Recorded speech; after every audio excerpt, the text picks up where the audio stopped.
Big up à toi. Dans la vidéo d'aujourd'hui, je vais te parler de la procédure pour recevoir son permis de résidence temporaire à des fins d'études, encore appelé en russe RVPO, qui signifie Разрешение на временное проживание в целях получения образования. Si on veut le mettre en français facile, c'est le PSTE, qui est le permis de séjour temporaire à des fins d'études. Quelle est la procédure pour recevoir ce document? À quoi sert ce document? C'est un document qui vous permet d'avoir un visa pour toute la durée de vos études en Russie. Si vous voulez faire un bachelor, une licence qui dure 4 ans, alors vous aurez votre visa prolongé de 4 ans. Si vous voulez faire un master qui dure 2 ans, vous aurez un visa prolongé de 2 ans. Pareil pour le doctorat, qui serait de 4 ans ou de 3 ans. Tout va dépendre du type de doctorat. Ça vous permet de ne plus renouveler votre visa chaque année comme auparavant. Alors c'est un avantage pour tous ceux qui viennent étudier en Russie. Tous ceux qui sont inscrits en cours de langue russe ou encore en PATFAC n'ont pas le droit de faire cette procédure. Cette procédure est réservée uniquement à ceux qui ont fini l'année de langue et sont à l'université. Je tiens à mentionner que cette procédure pour avoir son RVPO, je vais le détailler sur 6 étapes. Alors sois très attentif car chaque étape est prioritaire et très importante, car tu peux avoir un refus de RVPO ou tu ne peux pas être éligible à un RVPO. Et n'hésite pas aussi à partager cette vidéo à tous les étudiants qui sont en Russie et qui ont fini leur année de langue. Pour cela, n'hésite pas de t'abonner, de liker. On se prend tout de suite derrière ça. Big up.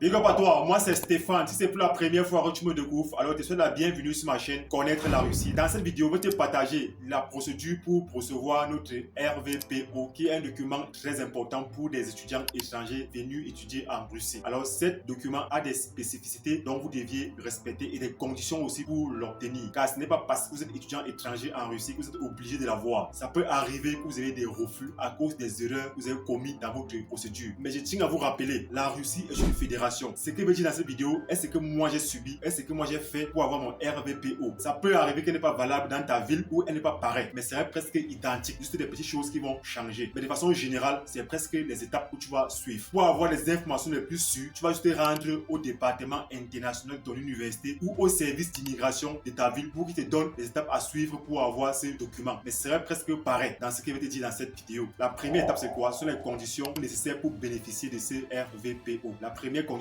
c'est quoi? Tout étudiant étranger inscrit dans une université d'état public, inscrit en temps plein dans un programme de licence, spécialisation, de master ou encore de doctorat ou encore de résidence, assistant ou stagiaire ou encore auxiliaire est libre de postuler pour avoir son RVPO. Donc ici, tous ceux qui sont inscrits dans une université privée sont disqualifiés. Tous ceux qui sont inscrits en cours du soir sont disqualifiés. Tous ceux qui font des formations professionnelles sont disqualifiés. Et tous ceux qui font les cours en ligne sont aussi disqualifiés car vous n'êtes pas inscrit en temps plein à l'université. Soyez très attentifs. Deuxième condition, au moment de soumettre sa candidature pour avoir son RVPO, l'étudiant doit avoir séjourné en Russie au moins pendant 6 mois. Ça veut dire qu'on ne compte pas votre année de langue russe, on compte vos années universitaires. Donc vous devez avoir étudié en Russie déjà au moins pendant 6 mois. Troisième condition, vous ne devez pas avoir un casier judiciaire ou avoir commis d'infractions criminelles ou quoi que ce soit en Russie. Votre casier judiciaire en Russie doit être vierge. 4. Vous ne devez pas être un consommateur de stupéfiants ou de drogue dure en Russie. 5. Vous ne devez pas souffrir d'une maladie infectieuse pouvant nuire à autrui. Vous devrez avoir une santé impeccable. 6. Vous ne devez pas avoir fait l'objet d'une expulsion sur le territoire russe. Donc vous ne devez jamais avoir des problèmes avec la justice ou avec la Russie afin d'avoir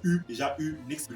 Voilà les conditions qu'il faut respecter, ou voilà les 6 conditions qu'il faut respecter déjà pour être éligible pour postuler au RVPO. Alors, si vous respectez déjà cette condition, on va passer à la deuxième étape de notre procédure, qui est les documents à fournir pour postuler au RVPO. Le premier document à fournir pour postuler au RVPO, c'est le formulaire de demande de RVPO, encore appelé en russe le заявление. Où est-ce que cela s'obtient? Il s'obtient au niveau de l'immigration de votre ville. Vous pouvez aussi l'avoir en ligne, mais il serait mieux d'aller au service d'immigration de votre ville et leur demander que vous voulez le заявление pour le RVPO. Ils vont vous donner un formulaire où vous devez remplir et mettre certaines informations. Ils peuvent vous aider à remplir, mais ce n'est pas gratuit, vous devez leur payer. Le deuxième document, c'est votre passeport. Votre passeport doit être traduit en russe. Toutes les pages de votre passeport est notarié en Russie. Le troisième document, ce sont les demi-cartes photos. Les photos de dimension 3.5 par 4.5 couleurs. Je pense que c'est 4 photos. Le quatrième document, document, c'est votre casier judiciaire. Votre casier judiciaire venant de votre pays. Même si vous êtes en Russie, ça fait 10 ans et que vous êtes encore étudiant, alors vous devez prendre le casier judiciaire de votre pays qui doit être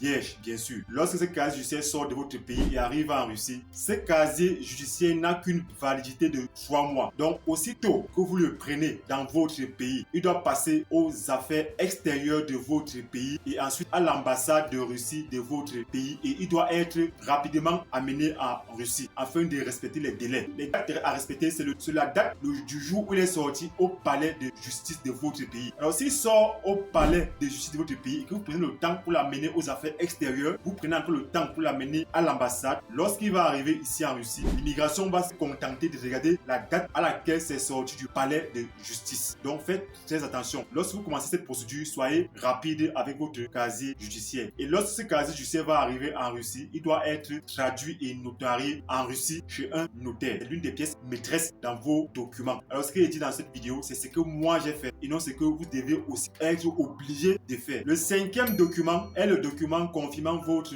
inscription dans votre université, c'est-à-dire un extrait de l'ordre de l'inscription de votre université et ensuite le document d'accréditation et licence universitaire. Ces deux documents s'obtiennent au département international des étudiants étrangers de votre université. Allez là-bas, dites-leur que vous voulez faire le RVPO et que vous avez besoin de ces documents-là. Ils vous le donneront. Le 6e document, c'est le document confirmant le paiement des taxes de l'État. Je pense que, si je me rappelle bien, j'avais payé ma part directement au service d'immigration. J'avais payé dans les 6700 de façon générale au service d'immigration. Mais je pense que ces frais-là se payent à la banque. Et à la banque, c'est dans les 2000 roubles. Le 7e document est votre carte d'immigration. Ces petites cartes rectangles qu'on vous donne lorsque vous entrez sur le territoire russe au niveau de l'aéroport ou au niveau des frontières russes. Le 8e document est les résultats des tests de santé, encore appelé le bilan de santé pour avoir la carte verte. Alors, pour avoir la carte verte, tu dois passer une batterie d'examens. Tous ces examens doivent être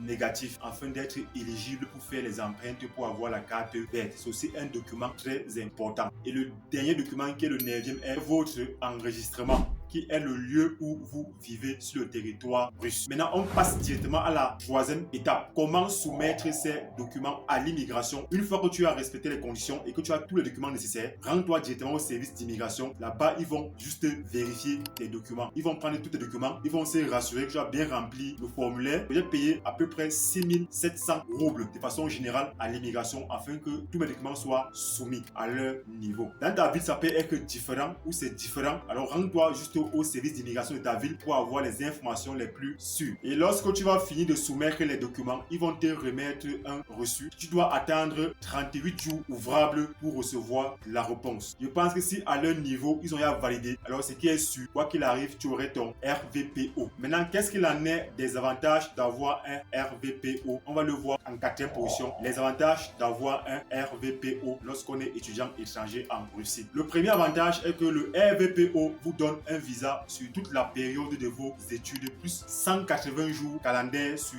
votre visa. Ça veut dire quoi? Si vous prenez un RVPO dont vos études vont durer 4 ans, ils vont mettre ces 4 ans sur votre passeport plus encore 6 mois qui est encore 180 jours. Donc vous devrez circuler librement sur le territoire russe sans être dérangé. Ces 180 jours, ça vous permettre de postuler pour le VNG qui est le permis de résidence permanent en Russie. Comme deuxième avantage, vous pouvez étudier et travailler sur la base de votre RVPO de façon officielle ou non officielle sur le territoire russe sans être inquiet ou dérangé par les autorités russes. Ça, c'est un très grand avantage. Pouvoir travailler légalement sur le territoire russe avec ce RVPO. Car ce RVPO vous donne le droit à travailler et aussi à étudier sur le territoire russe. Comme troisième avantage, ce RVPO vous donne une couverture sanitaire. C'est-à-dire, en cas de maladie, vous pouvez vous servir de votre RVPO pour aller vous faire soigner dans un hôpital. Celui-là, je ne sais pas vraiment si c'est sûr car je n'ai pas encore essayé. Donc, il faut vous rassurer que c'est vrai et que c'est valable cet avantage-là. Avec aussi votre RVPO, vous pouvez vous rendre dans votre pays pendant les congés et ne plus être inquiet que votre visa va expirer. Donc, vous êtes libre de partir dans votre pays et de revenir continuer vos études comme cela vous semble. Donc, voilà les avantages d'avoir un RVPO. Je vous dis encore, ce sont de très bons avantages. Car avant l'arrivée de ces documents, c'était vraiment difficile de vivre en Russie. Alors, depuis la sortie de cette loi, depuis janvier 2023, alors cette loi a facilité la vie des étudiants en Russie. Et je vous conseille conseillerais de postuler pour avoir ce document car c'est très important et ça peut vous sauver la vie ou la peau des fesses en Russie. Mais attention, ce document RVPO a des restrictions et a aussi des limites. Donc il n'a pas que des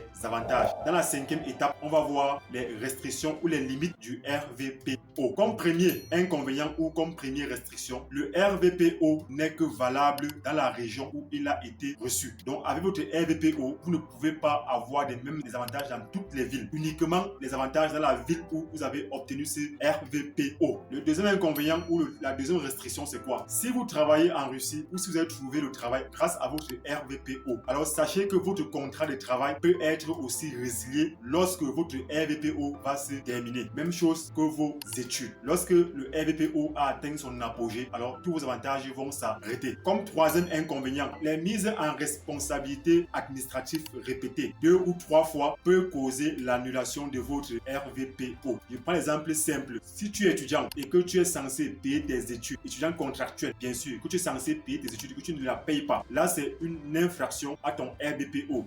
Alors l'université peut demander à l'immigration d'annuler ce RVPO. Si tu as commis des erreurs ou des sanctions ou tu as pris des strafes ou des pénalités plus de 2 fois, l'université ou l'immigration peut décider de suspendre votre RVPO de façon définitive, pas temporaire, définitive. Alors ce n'est pas parce que vous avez le RVPO que vous ne devez pas payer vos études, vous ne devez pas respecter les règles d'un étudiant étranger en Russie. Vous devez respecter tous ces règles. Si vous êtes contractuel, vous êtes censé payer vos études normalement et dans les délais. Vous ne devez pas être absentéiste car l'université peut demander à l'immigration d'annuler votre RVPO. Comme quatrième inconvénient ou comme quatrième restriction, vous ne pourriez soumettre votre permis de résidence permanent uniquement que lorsque vous aurez fini votre formation. À ce moment-là, votre RVPO va s'annuler après les 180 jours dont vous a autorisé. Alors durant ces 180 jours, vous devez chercher rapidement à introduire votre permis de résidence permanent, encore appelé PNG. Si vous y prenez mal, alors vous ne pourriez pas avoir ce document-là après votre formation. Donc soyez très attentifs et soyez vraiment alertés afin de ne pas louper cette chance-là d'avoir votre permis de résidence permanent après vos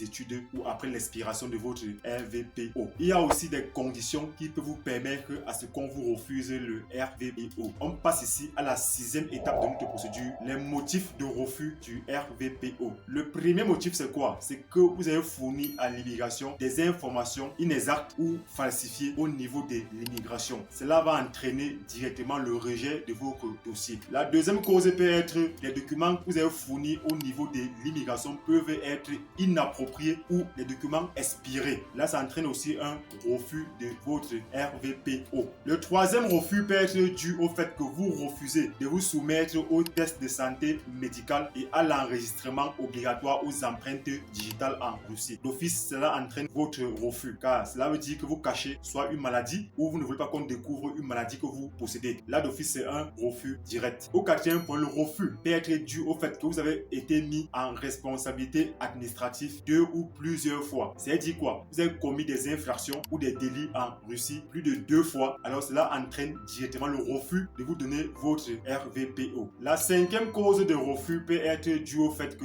vous êtes inscrit dans une université privée, soit vous êtes inscrit en cours du soir, soit vous faites des études en temps partiel. Cela occasionne automatiquement votre refus car vous devez être inscrit dans une université publique d'État, inscrit en temps plein avant d'être éligible ou avant de ne pas avoir un refus de RVPO. Voilà les 5 points qui peuvent occasionner votre refus de RVPO. Ce que j'ai mentionné ou ce qui est dit dans cette vidéo peut être valable uniquement dans ma ville. Alors vous devez vous rapprocher du service d'immigration de votre ville pour avoir le plus d'informations ou encore au département international des étudiants étrangers de votre université afin qu'ils vous fournissent la documentation nécessaire pour postuler au RVPO. Elle est facile à avoir et je pense que tout étudiant étranger inscrit à l'université publique d'État en temps plein doit postuler à ce document de RVPO car ça vous facilite la vie en Russie après avoir fini vos études. Alors si tu es inscrit en Russie à n'importe quel cycle cycle, quel qu'en soit ton niveau d'études. Si tu es en bachelor niveau 2 ou niveau 3 ou niveau 4, tu peux toujours demander ton RVPO. Tu n'es pas obligé de le demander au début de l'année. Même si tu es au niveau 4 en bachelor, tu peux demander ton RVPO à ce moment-là. Ils vont te donner un visa pour toute la période qui reste sur tes études, plus encore 6 mois pour te permettre de passer au VNG, au permis de résidence permanente. Si tu es en master en dernière année, tu peux aussi demander ce RVPO. Même si il te manque que 6 mois pour finir tes études, alors tu peux faire cette procédure pour demander ton RVPO. À n'importe quel niveau, déjà à l'université, tu es libre de candidater pour avoir ce RVPO, pour ne pas avoir les regrets après. Car une fois que vous avez reçu votre diplôme, là est impossible de demander le RVPO. Le RVPO se donne pour un cursus d'études, pour un cycle d'études. Alors si vous avez fini vos études et que vous avez reçu votre diplôme, vous ne pouvez plus demander le RVPO ou le VNG. Alors c'est mieux de demander votre RVPO pendant que vous êtes étudiant encore, car ce serait plus facile de demander le permis de résidence plus tard. Car beaucoup de personnes se disent que non, c'est quand ils vont recevoir leur diplôme qu'ils vont demander le permis de résidence. Tu ne peux que demander ton permis de résidence dans ce cas si tu as obtenu un diplôme ayant déjà eu à demander ou à avoir le RVPO. Alors soyez très attentifs. C'est une succession d'étapes dans le cas où tu es étudiant pour avoir ton permis de résidence, si cela est ton option à toi. Maintenant, une fois que tu as ce permis de résidence permanent, après avoir fini tes études, tu es libre de rester sur le territoire russe, soit pour travailler dans ton domaine ou dans un autre domaine. Mais tu es libre de rester légalement sur le territoire russe. Ce n'est pas comme auparavant où c'était difficile de rester sur le territoire russe. Et dès le moment où tu restes sur le territoire russe, tu ne peux que soit travailler, soit encore continuer tes études. Tu es libre de faire ta vie, ce que tu veux. C'est un avantage considérable, les amis. Alors si cette vidéo t'a intéressé, n'hésite pas de t'abonner, de liker et de partager afin que le maximum de personnes soient au courant de cette procédure et puissent bénéficier de cette loi entrée en vigueur depuis janvier 2023. On se prend à la prochaine pour une autre vidéo. Big up!